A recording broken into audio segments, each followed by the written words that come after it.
Good morning, everybody. Thank you for joining us. We will begin with chapter 26, verse 7. Chapter 26, verse 7. A little more of a practical one, but some of you might have wondered this question before. So Yitzchak and Rivka and children go to Gerar. And Yitzchak and Rivka have a similar situation to what Abraham and Sarah would have in different places. That verse 7, it says, the people of the place asked about his wife, and he said, that she is my sister. He was afraid to say she was his wife. Lest the people kill him because she was a beautiful woman. One thing, I think it's a Ramban, it's not here, it might be another commentary. Many people ask the question, gosh, this never seems to work. Why do they do this all the time? And an approach that I've definitely seen in the past is actually it worked all the time. The Torah only recounts the times where it was worth recounting because unfortunately it didn't work out. So this was the standard model, but it's just an interesting thing to think about. But some others of you might be thinking about the following. It's easier when it was Avram and Sarah because it was just the two of them. I mean, Lot was with them also, but fine, they're traveling as siblings. You have this man and woman and two children. And what's the relation between the man and the woman? They're siblings? So doesn't that complicate things? Just an interesting question. It's a Ramban. Ramban on Pasuk Zayin. Vayomer achosihi. V'alabanim lo shalu. People didn't ask about the children. Kiyomar b'nei yishachar asem lo. You know, maybe they're women, they're children from the wife didn't come along, whatever it is, the children from a marriage that's not with this woman. Okay, fine. Just thought it was interesting if anyone was ever wondering about that. Okay, let's go on to verse 20. Verse 20, actually, let's start with verse 17. Yitzchak moved on from there, and he camped in the valley of Gerar. And in verse 18, Vayashav Yitzchak, and Yitzchak returned, and he dug the wells that had been dug in the days of Avram. And after Avram had died, the Plishtim had filled in those wells.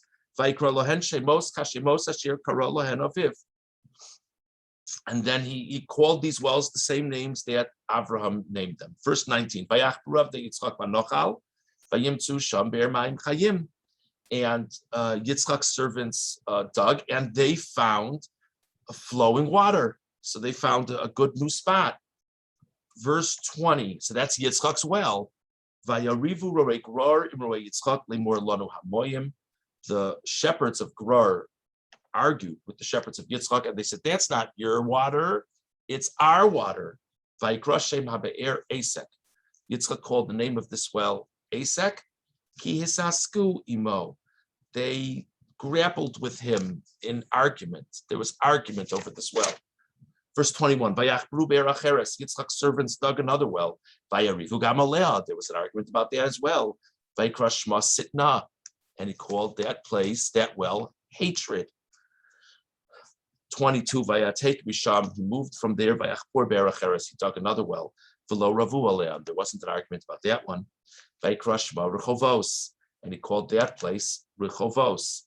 Vayomer, and he said, the reason he called it Rechovos, Ki atah hirchiv Hashem lanu, God has given us an expanse, Ufarinu va'aretz, and we have succeeded in the land. What a weird story. The Torah tells us very little about Yitzchak's life, as we were discussing yesterday a little bit. And the wells, the names. It's a very famous Ramban on these psukim. Ramban on Pasuk Chaf. Vayikra Shem habe'er Esek. Yisaper hakasav v'yarich be'inyan habe'eros. The Torah goes to great length to discuss these wells. Ve'em b'pshutei hasipur to'elas. It's hard to see what the purpose of this story is just by the face value of the psukim. V'lo kavo gadol liyitzchak. This is not some great thing for Yitzchak that he did these wells. Like, oh, wow, Yitzchak did these wells. It's not even like some great advancement. But it's like, yeah, his father did the wells also. It's if you said, his father never did anything like this, and Yitzchak figured it out. It's okay, so he's branching out. He's doing the same kind of stuff his father did. There's something hidden in this story. There's something in the future that's being conveyed here. The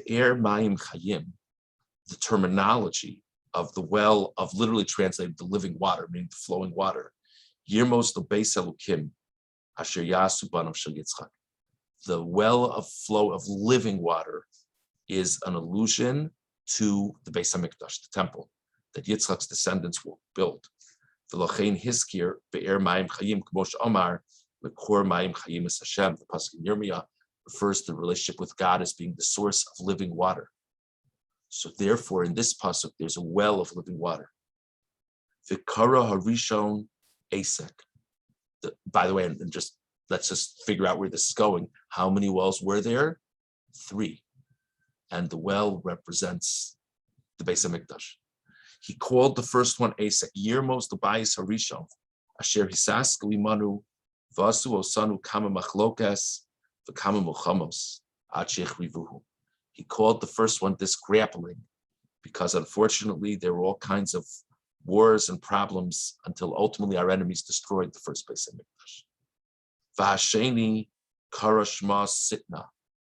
The second one has even a harsher name. The second one means hatred. Shem Kashem and Arishon. That's a more difficult name. That's a more negative feel than the first one.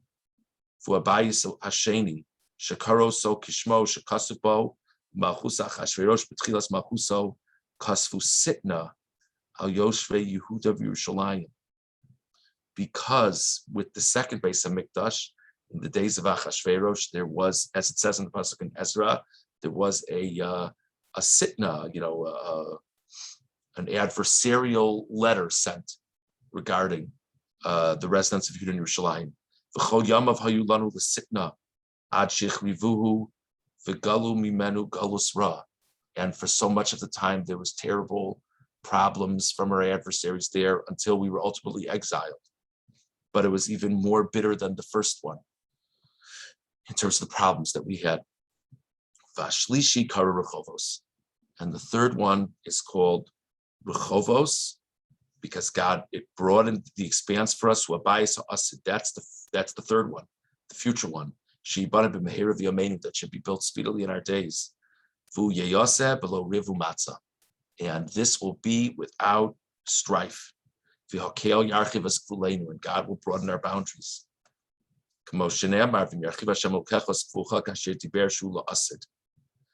Okay. And there's a pasuk referring to the ultimate third temple that talks about God expanding things.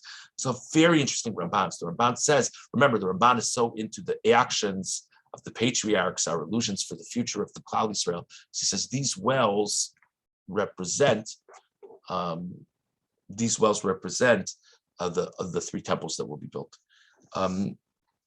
I should just say very briefly, I once heard from Rabbi Lopiansky an interesting idea in this. The Ramban says, gosh, he dug these wells, and these are the same, Avram did wells also, what's the big deal?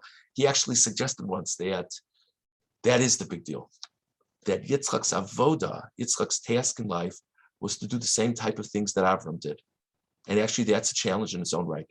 In other words, when a person has a whole new flavor, a whole new way, there's something very exciting about that. To keep on doing what someone else did actually creates its own challenge.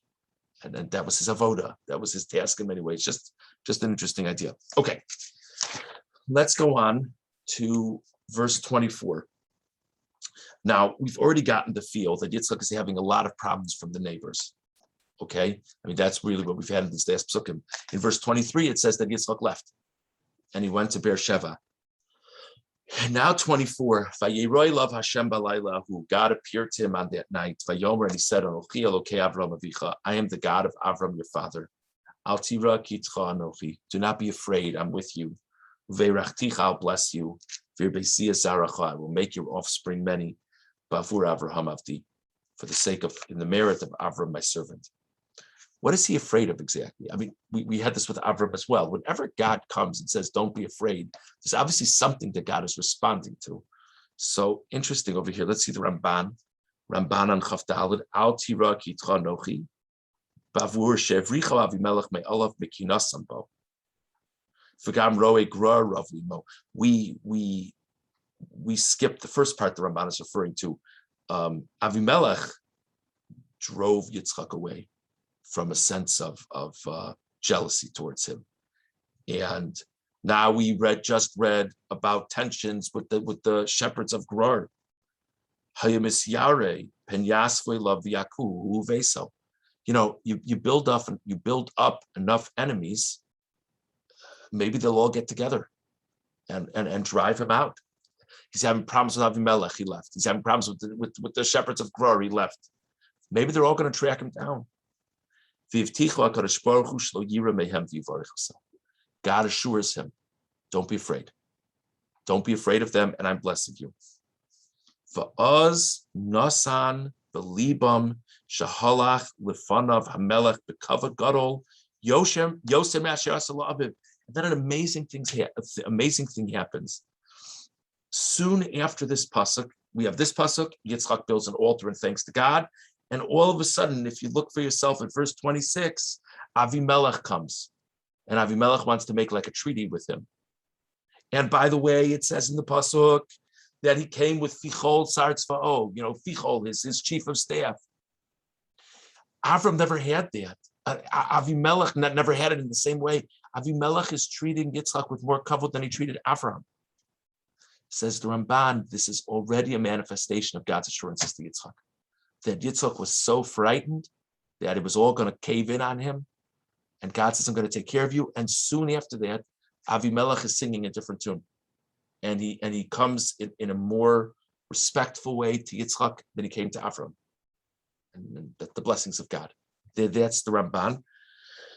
It's interesting, the Orach Chaim has a slightly different approach on this issue. If you look at the Orach Chaim of Pasuk Chav Dalet, Al Tira Kitcha, Perish Leo Shara Hashbala Mimelech Plishtim, Shagart Sho Me'artso, V'lo Yada On Yifne, Chash Ki Hashem Azavo.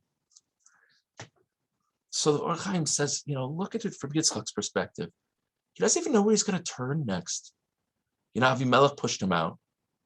Now what? What's going to happen now? If Melech pushed him out, he has this whole crazy thing with the wells. What's going to be now? He's not worried about Avimelech. He's not worried about the shepherds. Maybe this is a sign that God is abandoning him. Maybe the reason why he's having these problems now is because God has just forgotten about him. Maybe he doesn't deserve God's assistance anymore. So God says, even though you're in hard times, that doesn't mean I left you. Itcha ani, I'm with you. I think we can relate to this very well. Many times we have experiences in life that things just really don't seem to be going our way. And we kind of like, did I do something here? Is there does God have something against me at this moment? And of course, we say it to other people all the time. The question is if we say it to ourselves, who knows what God's thoughts are? Who knows what God's plans are? The fact that things aren't going well in the moment, it might be that tomorrow things will turn around in a remarkable way, like we see again with Avimelech coming to him. But just it's an interesting thing to think about. So we discussed the Ramban regarding how are you going to sell Rivka as being your sister if you're showing up with kids. We discussed the Ramban about the wells, and we discussed the Ramban and the Orach Chaim regarding Yitzchak's concerns, for which God appears to him and says, "Don't be afraid."